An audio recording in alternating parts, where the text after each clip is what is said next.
A graça e paz, irmãos. Amém? Glória a Deus por mais um culto. Já vamos preparando as nossas Bíblias. Amém?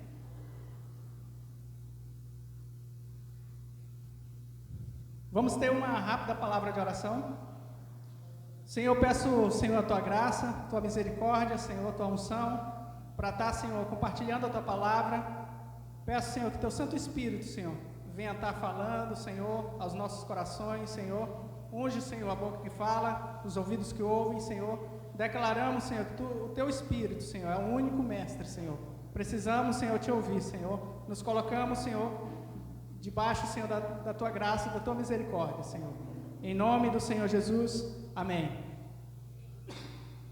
Amém, irmãos? Talvez eu vá tossir um pouquinho aqui durante a ministração. Peço que os irmãos me suportem, amém? Está todo mundo aí com as Bíblias preparadas, amém? Olha só, abram a Bíblia aí de vocês em 2 Timóteo, segunda carta de Paulo a Timóteo, amém? Olha só, dessa carta, irmãos, nós vamos ler no capítulo 4, versículo 6 apenas, amém? Capítulo 4, versículo 6 de 2 Timóteo, segunda carta de Paulo a Timóteo.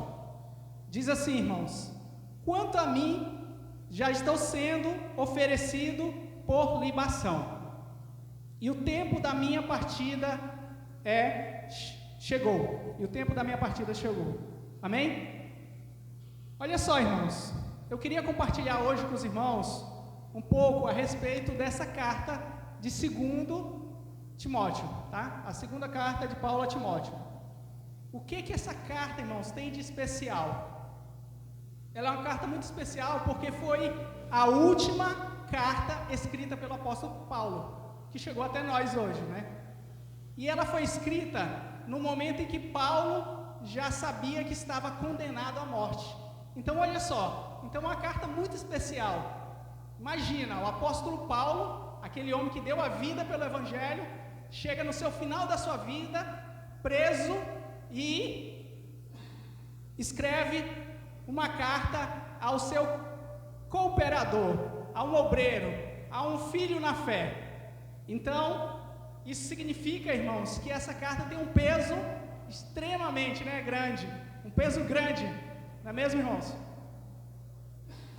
Então vamos primeiro, irmãos, dar uma contextualizar aqui a situação em que essa carta foi escrita, a situação de Paulo, né?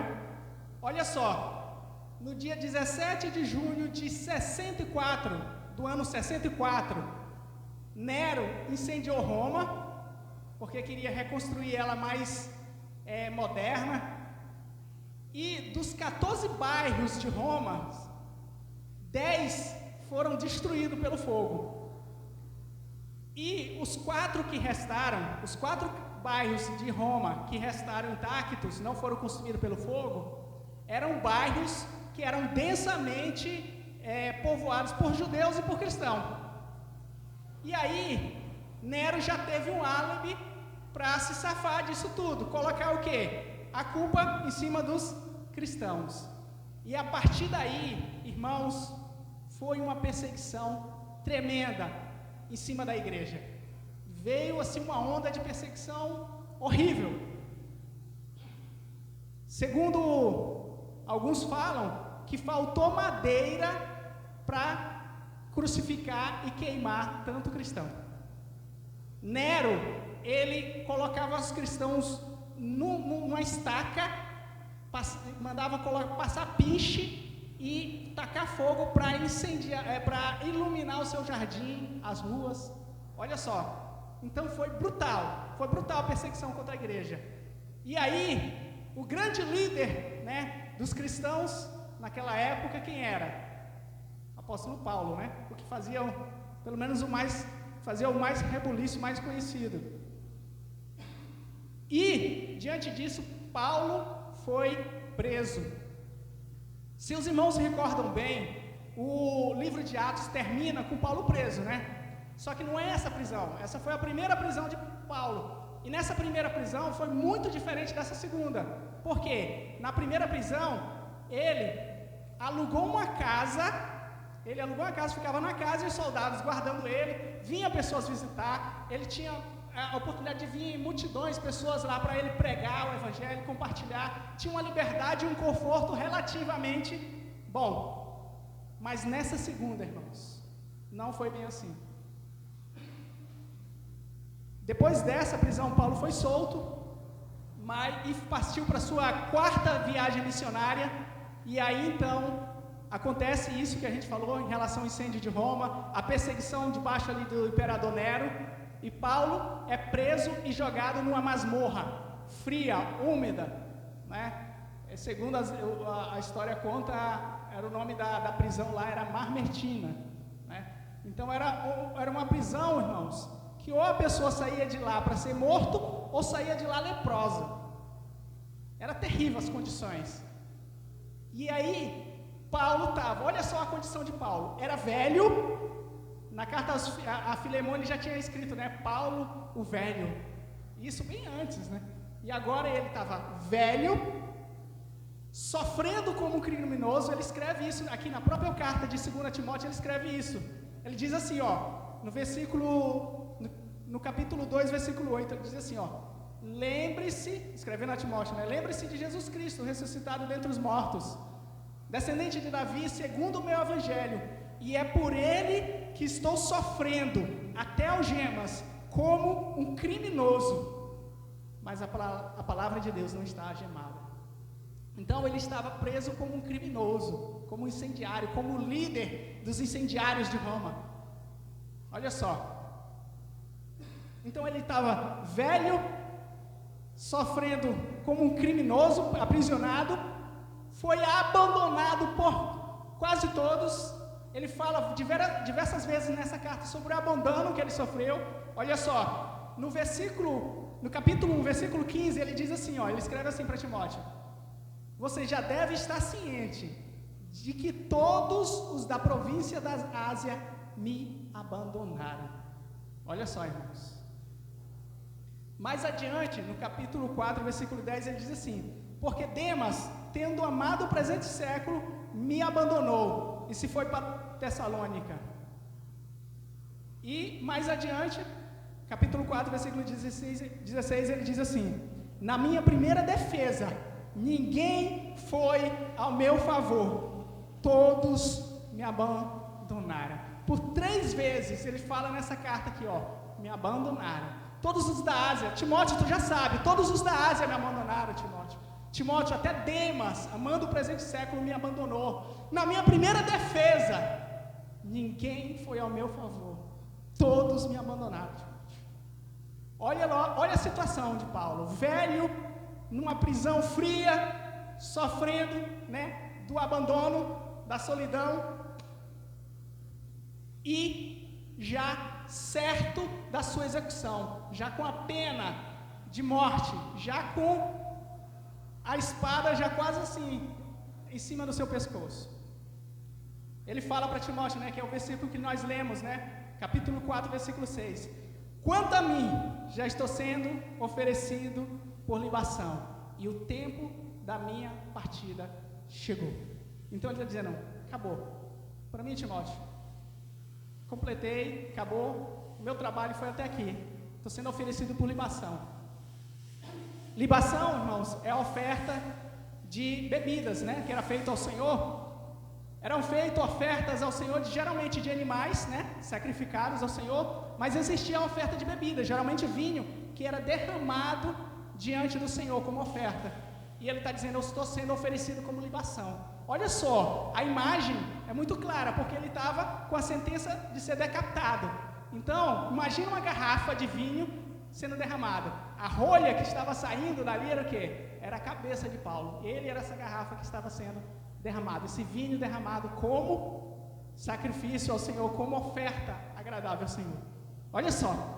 Então, velho, abandonado, com a sentença de morte, já sabendo que seu tempo tinha chegado.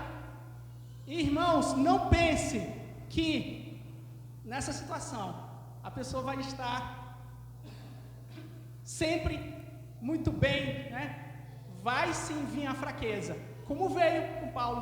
Em outras situações ele já tinha dito: irmãos, a situação que eu passei foi a ponto de se desesperar da própria vida. Isso bem antes, né? Situações que ele já tinha passado. E aqui nesse momento, será que não dava um desespero também? É por isso que ele fala o seguinte, capítulo 4, versículo 16: na minha primeira defesa, ninguém foi ao meu favor, todos me abandonaram, que isso não lhe seja posto em conta. Eu até lembro de que ele segurou as capas de Estevão, né, quando estava sendo apedrejado, e ele ouviu Estevão dizer assim: pai, não lhes impute esse pecado, né? E agora Paulo, abandonaram ele, ninguém foi no julgamento dele lá ser testemunha de defesa, e ele diz assim: que o Senhor não ponha isso na conta deles. Olha só. E aí ele continua, né? Ninguém esteve comigo, mas o Senhor esteve ao meu lado e me revestiu de força. Então, quando ele diz assim: o Senhor me revestiu de força, é porque ele sentiu fraqueza.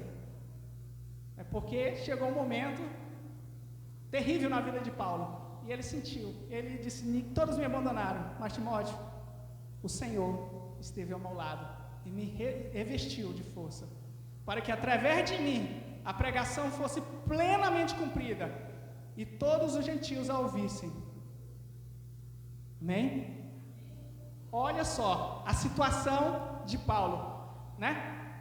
Então, esse era o contexto da escrita dessa carta. Esse era o contexto. E para quem Paulo escreve essa carta? Para quem? Para Timóteo, né? Timóteo, quem era Timóteo? Um jovem cooperador de Paulo. Timóteo era filho de uma crente judia e era pai grego, né? Provavelmente o pai dele não era crente, mas a avó dele e a mãe deles era crente, e foi ensinado, né? Foi instruído. Paulo fala que ele foi instruído desde criança nas Sagradas Escrituras, provavelmente pela sua avó e pela sua mãe. Aí a gente já vê uma grande importância da família, né? Das mães. Apesar do pai não ser crente, mas a mãe fez o trabalho de instruir ele, né? Timóteo. E Paulo conheceu Timóteo na primeira viagem missionária dele, né? E aí leva ele junto consigo, e Paulo se direciona, né, a Timóteo várias vezes, dizendo assim: meu verdadeiro filho na fé, meu filho amado. Talvez Timóteo tenha se tornado a pessoa mais próxima de Paulo. Amém? Agora Timóteo, que estava recebendo essa carta, ele era uma pessoa que tinha, né, os estudiosos que estudam a Bíblia e tentam, através dali do que é falado sobre a pessoa, né, do que a pessoa fala, eles mapeiam meio que um perfil, né, da pessoa. E muitos falam que Timóteo era uma pessoa introvertida, tímida, né, porque Paulo tem que falar para ele assim: Timóteo, Deus não nos deu espírito de covardia. Tinha que falar para Timóteo: Timóteo, não se envergonhe do Evangelho. Então isso mostra, e em outra carta, a forma com que ele fala para a igreja, né, em Corinto lá, para receber Timóteo e tal. Timóteo, não despreze, ninguém despreza a tua mocidade. Então tinha o fato de esse Timóteo ser uma pessoa tímida, ser jovem, e ainda por cima ser uma pessoa com a saúde frágil. Paulo, na primeira carta que ele escreveu para Timóteo, ele tinha dito o seguinte: não beba somente água, beba um pouco de vinho também, por causa do seu estômago e das frequentes enfermidades. Olha só, era uma pessoa que tinha uma saúde frágil, vivia doente, né? Frequentes enfermidades. Então, olha só, era uma pessoa limitada, né? Era jovem para o encargo que ele tinha, né? Que Paulo, né, colocava sobre ele. Era jovem, era tímido e era uma pessoa frágil de saúde. Mesmo assim, Paulo enviou ele em várias missões importantes. Em várias cartas, Paulo fala aos irmãos que está enviando eles, né? Olha só, é interessante que Paulo começa essa carta, né? Já no início ele diz o seguinte, ó, capítulo 1, versículo 4, falando de Timóteo, né? Ele fala assim, Paulo fala para Timóteo, Timóteo, lembro das suas lágrimas, estou ansioso por ver você, para que eu transborde de alegria. Lembro da sua fé sem fingimento, a mesma fé que primeiramente habitou em sua avó Loide e sua mãe Eunice. Estou bem certo que habita em você.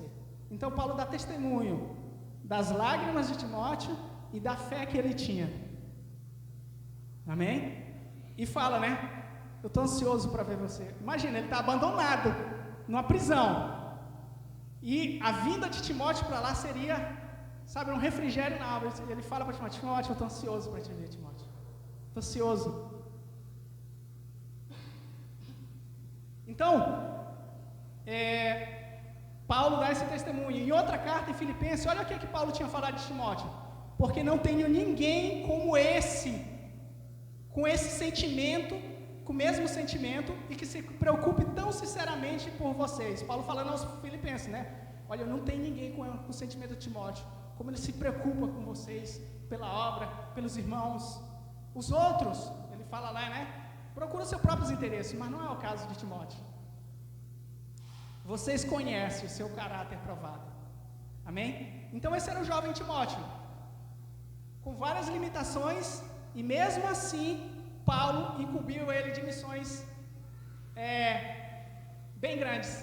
Ele deixou ele, quando Paulo foi liberto da primeira prisão, Paulo enviou ele para Éfeso. E olha só o que ele diz na primeira carta dele lá, 1 Timóteo 1,3, diz assim, quando eu estava de viagem rumo à Macedônia, pedi a você que ainda permanecesse em Éfeso para admoestar certas pessoas, a fim de que não ensine outra doutrina. Olha só a missão. A missão não era fácil, né? Diz assim, Timóteo, eu te mandei lá para Éfeso para tu confrontar pessoas, para tu admoestar, porque tem pessoas ensinando que não deve lá. Já imaginou tu ser enviado para uma igreja, para um grupo de irmãos, com o propósito de admoestar, de confrontar, de repreender aqueles que estão ensinando coisas que não devem. Então não era uma missão fácil, principalmente para um Timóteo, que era uma pessoa mais extrovertida, principalmente para o Timóteo, que era uma pessoa mais jovem, principalmente para Timóteo, que era uma pessoa com a saúde frágil. Mas Paulo acreditava apesar das limitações deles. Então isso nos dá, ele era introvertido, né? Não extrovertido. Isso nos dá até um certo consolo para a gente, né? Quando a gente olha para as nossas limitações, né? Eu também sou uma pessoa mais introvertida. E aí eu olho assim, se Deus, né, e Paulo confiaram tanto em Timóteo, deram missões grandes para ele, o Senhor pode nos usar também, né? Apesar das nossas limitações. Amém? Então, essa era a situação, o contexto. Esse era o Paulo daquele momento, velho, abandonado, cheio de cicatrizes, numa prisão. E esse era o Timóteo, o receptor dessa carta. Um jovem que agora, o apóstolo, o líder ali daquela companhia apostólica, que pastoreava diversas igrejas, né, supervisionava ali como apóstolo, está encerrando sua carreira e está dizendo assim, agora é contigo, Timóteo. Agora é contigo. E o cenário não era nada legal, porque pelo que a gente vê na carta aqui, o que era o cenário? Era de perseguição ferrenha contra a igreja, era de heresias, falsos mestres atacando por todos os lados a igreja. Paulo fala aqui daqueles que estavam, inclusive, dizendo que a ressurreição já tinha acontecido e fazendo um rebuliço. E era o quê? Era de apostasia. E quando eu digo de apostasia, era o quê? Dois sentidos. Muita gente apostatando da fé por seguir os falsos mestres, e muita gente apostatando da fé por medo da morte. Muitos abandonaram Paulo por medo de morrer também. Quem quer ser uma testemunha de defesa de Paulo? Sendo que ali ela de repente passa de testemunha para quê? Para réu também. Está defendendo quem? o líder dos criminosos, dos incendiários. Vai junto. Então quem queria ficar para defender Paulo, né? Então essa era a situação. Então tinha uma carga muito grande agora sobre Timóteo. E Paulo escreve essa carta justamente para encorajar Timóteo. Por isso que Paulo, aqui na segunda carta de Timóteo, no capítulo 1, no capítulo 2, versículo 1, ele diz assim: quanto a você, meu filho, fortifique-se na graça que há em Cristo Jesus. Olha só, por quê? Porque em alguns momentos a força tem que ser sobrenatural. Não dá só para a nossa força vai se esvair. E Paulo diz: fortifica-te na graça. E o exercício do ministério, muitas vezes existe uma força sobrenatural. Exige, né? Precisa que tenhamos uma força sobrenatural. Então, em momentos de tamanho desafio, como era esse, né? De perseguição, de heresias, pessoas desistindo da fé, nós precisamos de uma força que vem do alto, não só a nossa. Amém? Isso nos faz lembrar do Senhor Jesus, né? Quando Ele disse: eu sou a videira verdadeira, né? Quem permanece em mim e eu nele, esse dá muito fruto, porque sem mim nada podeis fazer. Então Paulo: fortifica-te na graça, meu filho, fortifica na graça. E o Senhor Jesus dizia o quê? Sem mim nada podeis fazer. Eu sei que o desafio é grande, Timóteo, mas tem que ser com Ele. Sem Ele nós não podemos fazer nada. Nós não aguentamos a pressão. Paulo mesmo já tinha escrito em outra carta dele o seguinte: não que por nós mesmos sejamos capazes de pensar alguma coisa como se partisse de nós. Pelo contrário, a nossa suficiência vem de Deus. A nossa capacitação vem de Deus. Amém? Agora, irmãos, qual o propósito dessa carta? Já deve ter ficado mais ou menos claro, né? O propósito de Paulo. Paulo, mesmo nessa situação, né? Sua preocupação era conscientizar Timóteo de quê? De que ele devia assumir a sua responsabilidade como líder, de que ele deveria guardar o Evangelho, sofrer pelo Evangelho, preservar o Evangelho e pregar o Evangelho. É isso que ele fala aqui nesse decorrer dessa carta. Paulo faz nessa carta um apelo a Timóteo, né? Um apelo para ele se manter firme diante da perseguição, para ele preservar o Evangelho diante dos falsos mestres e para ele proclamar com urgência a salvação. Amém? Então, olha só, a primeira coisa que Paulo fala para Timóteo, para ele não se envergonhar do Evangelho. Porque, olha só, o principal líder está preso como criminoso. Muita gente... A reputação de Paulo estava na lama, né? Esse não era um pregador tal aí, agora está preso aí, um criminoso. Ele é um criminoso. E aí, Paulo disse para Timóteo: Timóteo, não te envergonhe do Evangelho, nem do seu preso, que sou eu. Ele disse: não se envergonhe do Evangelho, não se envergonhe também de mim, Timóteo. Amém?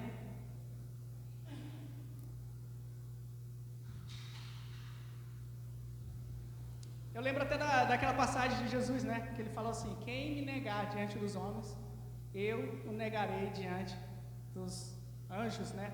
Diante do meu Pai na glória. Então, não nos envergonhar do Evangelho. Então, isso que Paulo fala para Timóteo serve para todos nós hoje.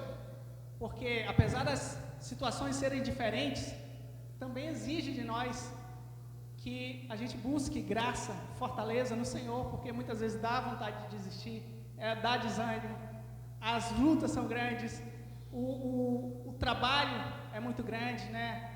A dificuldade é grande, irmãos. Amém? Então, Paulo diz: não se envergonhe do Evangelho. Outra coisa que Paulo diz é: sofra pelo Evangelho. Aqui no capítulo 1, versículo 8, Ele diz assim: portanto, não se vergonhe do testemunho de nosso Senhor, nem do seu prisioneiro, que sou eu. Pelo contrário, participe comigo dos sofrimentos a favor do Evangelho, segundo o poder de Deus. O mundo, irmãos, sempre vai ser hostil ao Evangelho. Sempre vai ser. Naquela época de uma maneira, talvez aqui no nosso contexto de outro, mas o mundo nunca vai ser amigo do Evangelho. E Paulo diz: sofre comigo em favor do Evangelho. Amém? Eu leio.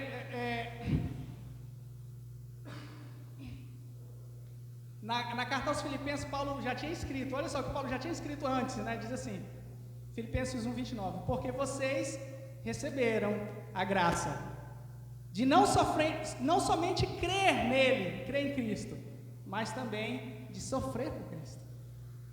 Vocês receberam uma graça, um privilégio, não somente de crer em Cristo, mas de também sofrer por Ele. E esse é o encorajamento agora para Timóteo. Timóteo, sofre comigo pelo Evangelho.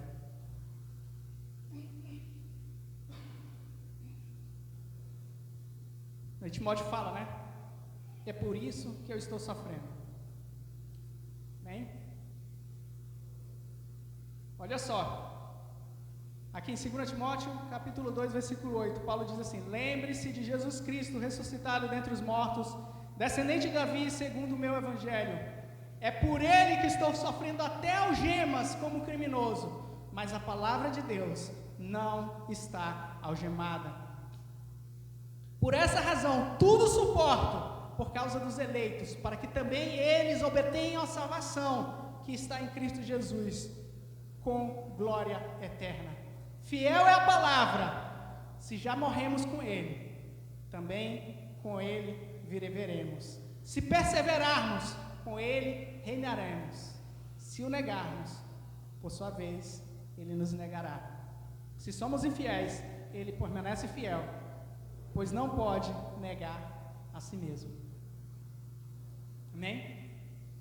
E lá no capítulo 3, versículo 10, ele continua falando: mas você tem seguido de perto o meu ensino, a minha conduta, o meu propósito, a minha fé, a minha paciência, o meu sofrimento, a minha perseverança, as minhas perseguições e os meus sofrimentos, os quais tive de enfrentar em Antioquia, Icônio, Listra. Quantas perseguições sofri! Olha essa frase de Paulo, tem até uma exclamação no final aqui, né? Quantas perseguições sofri, porém o Senhor me livrou de todas elas. Lembrando que em Listra, Paulo foi apedrejado e arrastado como morto, né? Apedrejaram ele tanto, saíram arrastando, como se eles tivessem dado ele como morto, né? Achavam que eles estavam, saíram arrastando ele até fora da cidade e jogaram ele lá, como morto. Por milagre, os discípulos vão lá olhar e Paulo levanta, imagino que cambaleante lá, e segue a missão dele. Olha só.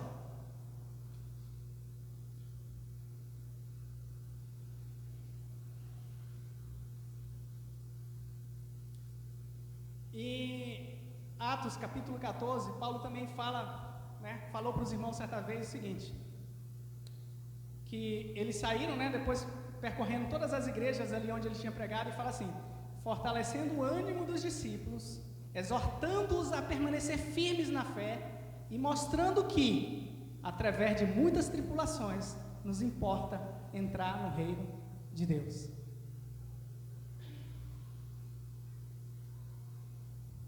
E aí, para fechar, né, essa parte aqui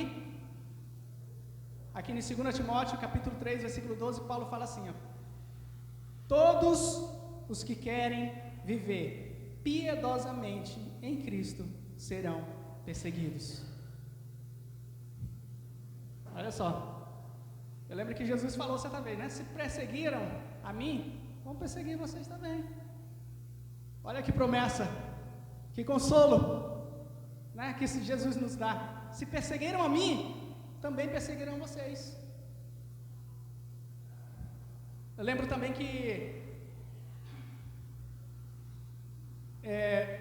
Deus mandou Ananias, né, ir lá onde de Paulo, né, para orar por ele, para ele se converter, tudo. E Deus falou para Ananias, né, ó, esse daí é um instrumento escolhido por mim para levar o evangelho diante dos gentios, diante dos reis, e eu vou lhe mostrar o quanto importa sofrer pelo meu nome. Eu acho que se Paulo soubesse desde o início tudo que ele ia passar, dava um temor bem grande, viu? Porque olha só como ele termina a carreira dele aqui, a vida dele. Humanamente, não estava numa situação muito legal, não. Humanamente falando, não estava muito legal para ele. Amém? O outro ponto, né, a gente já viu aqui, que Paulo fala para Timóteo, para ele não se envergonhar do evangelho, para ele sofrer pelo evangelho. O outro ponto aqui, fala para ele preservar o evangelho. E aqui entra a questão dos falsos mestres. A igreja o quê? Estava sofrendo grandemente pelos que estavam distorcendo a sã doutrina. Amém? Por isso que aqui no capítulo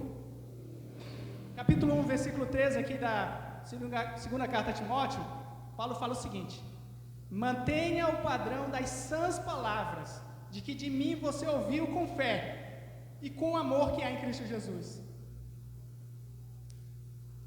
Lá no capítulo 3, versículo 14, ele diz: quanto a você, permanece naquilo que aprendeu e em que acredita firmemente, sabendo de quem você o aprendeu, e que desde a infância você conhece as sagradas letras que podem torná-lo sábio para a salvação pela fé em Cristo Jesus. Toda a escritura é inspirada por Deus, útil para o ensino, para a repreensão, para a correção, para a educação na justiça, a fim de que o servo de Deus seja perfeito e perfeitamente habilitado para toda boa obra. Aqui Paulo chama a atenção de Timóteo para ele ser alguém que viesse a preservar, a manter a sã doutrina, a não permitir que o falso ensino, as heresias viessem prejudicar ainda mais a igreja. Então, mais essa incumbência, né? Mantém as sãs palavras. E aí, dentro disso, sabe com o que Paulo se preocupa?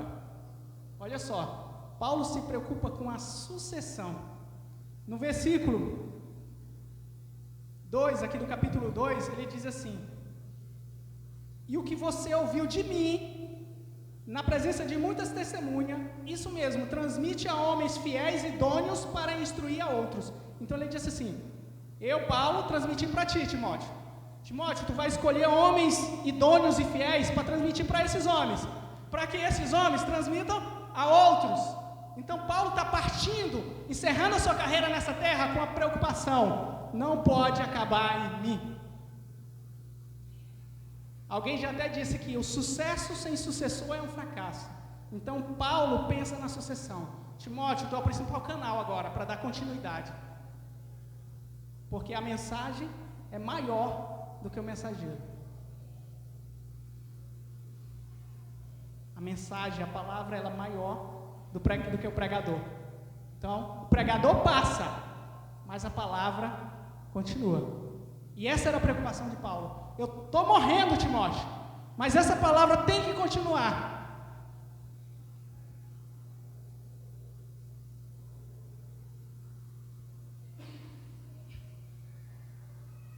Então, o Paulo, né, aqui velho, cheio de cicatrizes, e qual é a sua preocupação?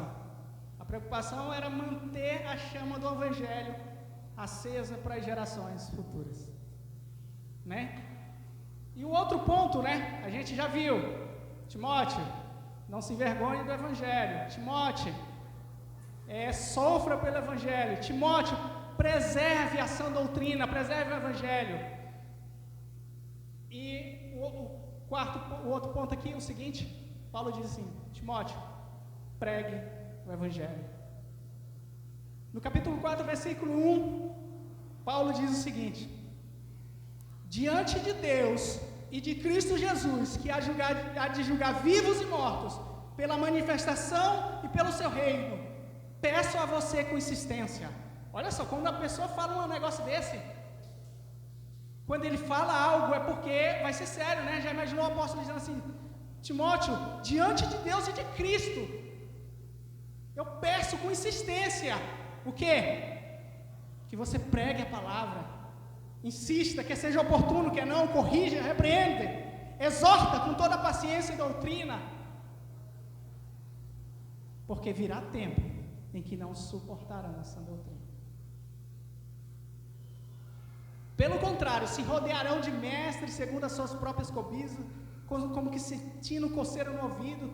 Eles se recusarão a dar ouvido à verdade, se entregando a fábulas. Mas você, seja sóbrio em todas as coisas, suporta as aflições, faz o trabalho de um evangelista, cumpre o seu ministério. Isso aqui é um retrato de hoje. As pessoas se cercam de mestres, segundo seus desejos, né? Segundo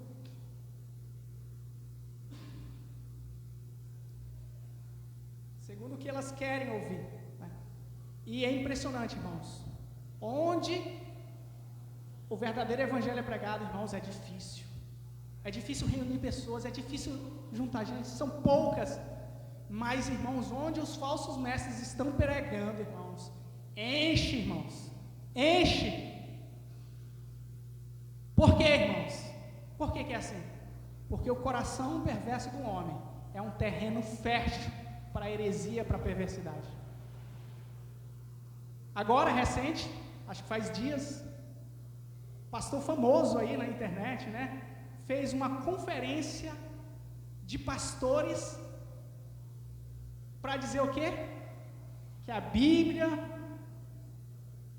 tem que ser atualizada, relida, não pode ser literal, para dizer que nós, os cristãos, somos cometemos bibliolatria, que a Bíblia é o nosso papa, e não pode ser assim. Isso aqui não pode ter autoridade assim sobre a vida da gente. Vocês são bibliolatria, né? Cometem bibliolatria, irmãos, e dizer, uma das pastoras fala lá, os cristãos têm isso como papa de papel. É muito mais do que o papa. É a palavra de Deus, infalível, inerrante. Toda a escritura é inspirada por Deus e útil. Pedro fala, né? Homens santos, inspirados por Deus. Então imagina, olha o momento que a gente está vivendo. Pastores se reúnem para fazer uma conferência ali diante de multidões para dizer: a Bíblia não deve ser encarada como livro autoritativo. A experiência, a tua experiência com Deus, eles falaram que a Bíblia está competindo com a nossa experiência com Deus. Olha só. Então, irmãos, o desafio de Timóteo é o nosso desafio hoje. Amém?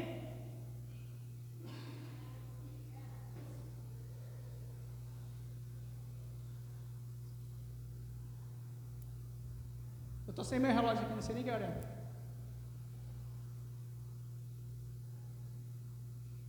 Tá. Então, irmãos,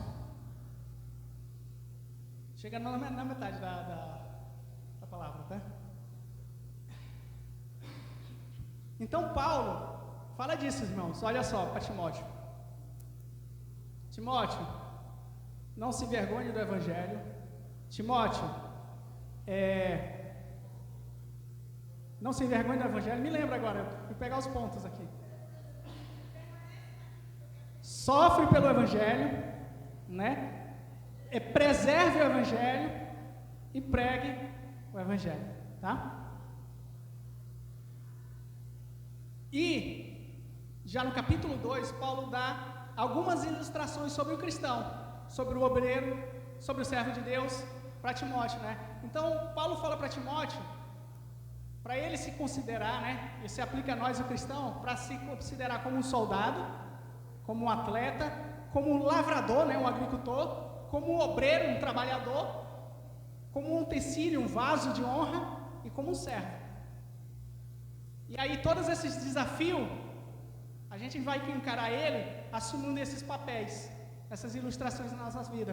Então, primeiro, já no capítulo 2, versículo 2, Paulo fala para Timóteo: e o que você ouviu na minha presença, de muitas testemunhas, e o que você ouviu de mim na presença de muitas testemunhas, isso mesmo, transmite a homens fiéis e idôneos para instruir a outros, participa dos meus sofrimentos como bom soldado de Cristo.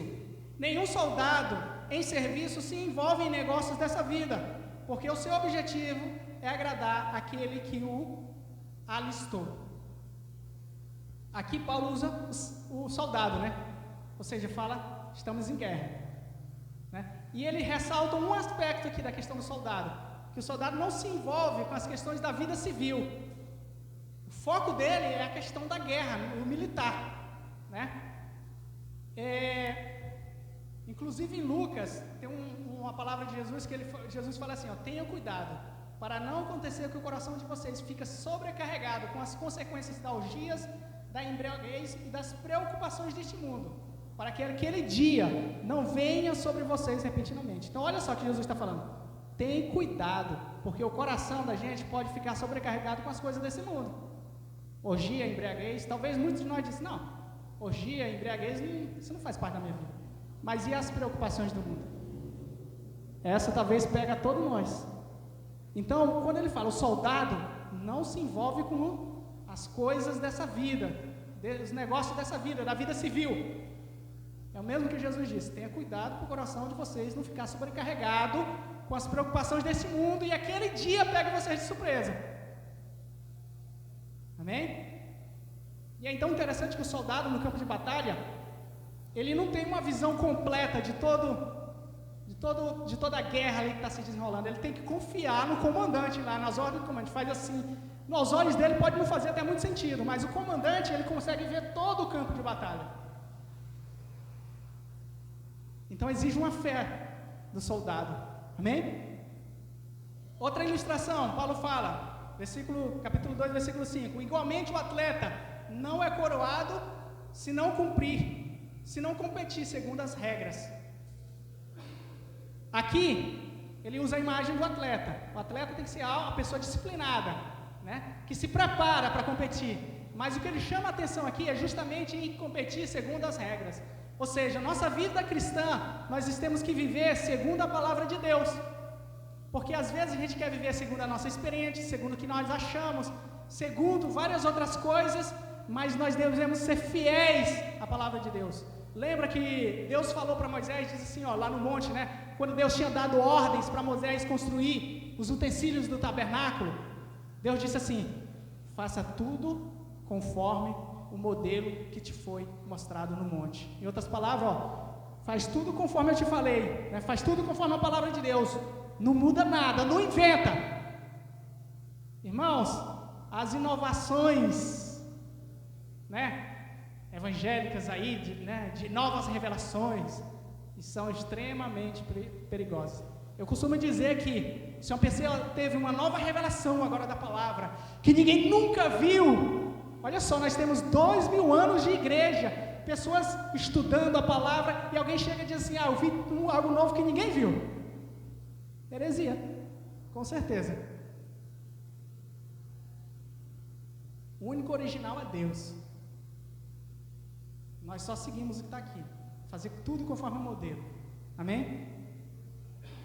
Mas a gente gosta de novidade, né? Então o atleta, né? Paulo fala do atleta e fala também do lavrador, versículo 6. O lavrador que trabalha deve ser o primeiro a participar dos frutos. E é interessante, né, que quando fala do atleta, apesar de que essa não é a ilustração que o Paulo está usando aqui, o atleta ele corre no estádio com várias pessoas olhando, né? Mas Paulo não está chamando atenção para essa questão do ser visível as pessoas olhar, porque quando ele fala da ilustração aqui do lavrador já é aquele que trabalha lá no anonimato. Ninguém está ralando, suando, não tem nenhuma plateia lá. É lá. E olha só, e o semeador ele depende do campo, né, do terreno, depende da semente, depende do solo, ele depende da chuva, ele faz a parte dele. É que nem Paulo diz assim: eu plantei, Apolo regou, mas o crescimento veio de Deus. Então, tem várias circunstâncias ao nosso redor. Quando a gente está semeando, né, a palavra, a gente sabe que tem os tipos de solo, tem circunstância, tem a chuva, tem muitas questões. Então, a gente faz a nossa parte, que é o quê? Plantar e regar. Mas quem dá o crescimento é o Senhor. Então, Timóteo, seja um lavrador. Espera com paciência o fruto, né? O lavrador é aquele que trabalha bem antes para colher bem depois no futuro. Que espera que Deus venha dar o crescimento até colher. E na nossa vida é isso. Às vezes a gente plantamos agora e não são imediatamente os frutos. Muitas vezes são anos, são décadas. Amém? Tiago, inclusive, fala, né, no capítulo 5, versículo 7: portanto, irmãos, sejam pacientes até a vinda do Senhor.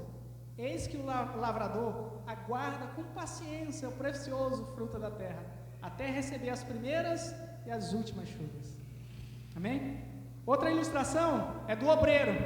Paulo fala assim: procura apresentar-se a Deus como obreiro aprovado, que não tem do que se envergonhar, que maneje bem a palavra da verdade. Evita igualmente os falatórios inúteis, profanos, pois os que se entregam a isso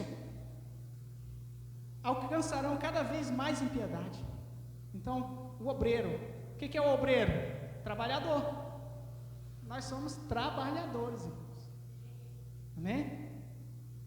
E aí, quando ele fala do trabalhador, quando ele fala do soldado, fala de não se envolver com o negócio dessa vida. Quando fala do atleta, fala competir segundo as regras.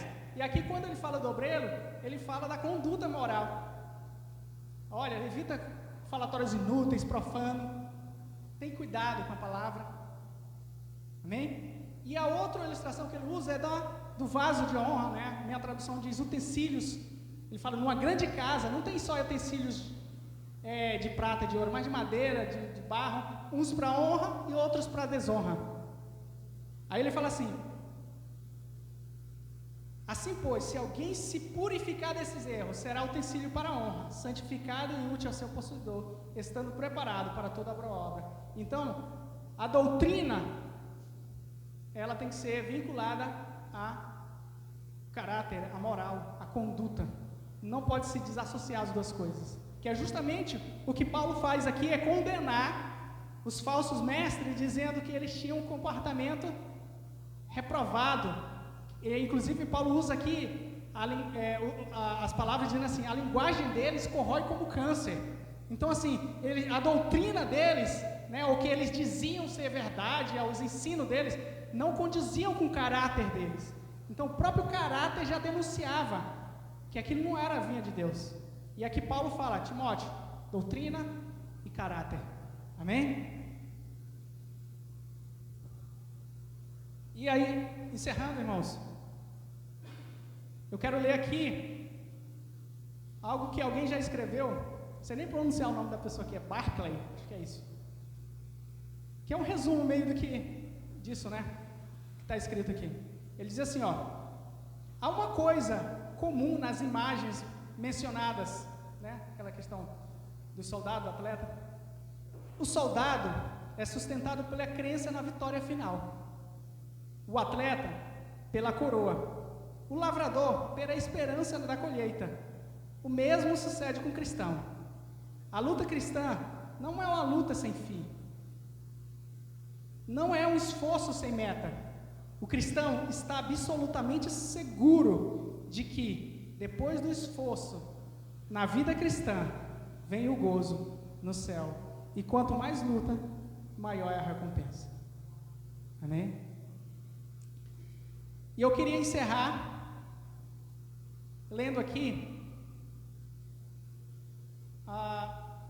uma das últimas palavras aqui de Paulo, né? E nessa carta de 2 Timóteo, que é o capítulo 6, que é justamente o versículo que nós iniciamos. Justamente o versículo que nós iniciamos. Então, recorda, tudo isso que Paulo fala a Timóteo tem o peso de quê? De uma pessoa que está já sendo ali martirizada. E olha a preocupação dele, né? interessante que ele fala dele na carta, né? Fala que ele está sofrendo. Inclusive ele fala assim: olha, Timóteo, estou ansioso por vir ver você. Timóteo, venha antes do inverno, Timóteo. Olha só, ele disse: Timóteo, traz as capas que eu esqueci lá em tal lugar. Traz a capa para mim, Timóteo. Ele já estava sofrendo frio e ele imaginava quando chegar o inverno, então. Ele disse: Timóteo, vem antes do inverno, Timóteo. E olha só, se Timóteo não fosse, talvez nunca mais precisaria ir. E algumas coisas na nossa vida é assim, né? Se a gente não fizer agora, não vamos ter outra chance de fazer. Então, a gente tem que fazer agora. A gente tem que ter um senso de urgência. Timóteo, vem antes do inverno. Não espere chegar o inverno, porque depois do inverno pode ser que não adiante mais, precisa mais. Amém? E aí Paulo termina a carta o seguinte: 2 Timóteo, capítulo 4, versículo 6, ele diz assim. Vamos ficar de pé, irmãos?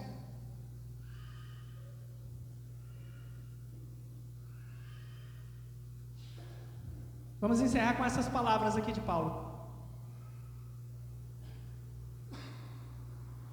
Quanto a mim, já estou sendo oferecido por libação, e o tempo da minha partida chegou. Combati o bom combate, completei a carreira, guardei a fé. Desde agora, a coroa da justiça me está guardada, a qual o Senhor, reto juiz, me dará naquele dia. E não somente a mim, mas também a todos os que amam a sua vinda. Amém? Jesus é o Senhor, irmãos. Pai, te damos graças, Senhor, pela tua palavra, Senhor. E, Senhor, que cada palavra, Senhor, registrada aqui pelo apóstolo Paulo, Senhor, nessa carta, Senhor, tão importante, Senhor, dado esse contexto, Senhor, sirva, Senhor, de encorajamento, Senhor, ao nosso coração, para vivermos, Senhor, de modo mais pleno, Senhor, diante de Ti. E que cada conselho, Senhor, dado ali a Timóteo, Senhor, nós possamos receber no nosso coração, e que isso venha edificar a nossa vida, Senhor, nos dando mais ânimo, Senhor, nos dando mais coragem, Senhor, nos dando mais firmeza, Senhor, e, Senhor, possamos perseverar, Senhor, e aguardar, Senhor, um dia também, assim como Paulo, encerrar nossa carreira e falar as palavras que ele falou: combati o bom combate, completei a carreira e guardei a fé. Em nome de Jesus. Amém.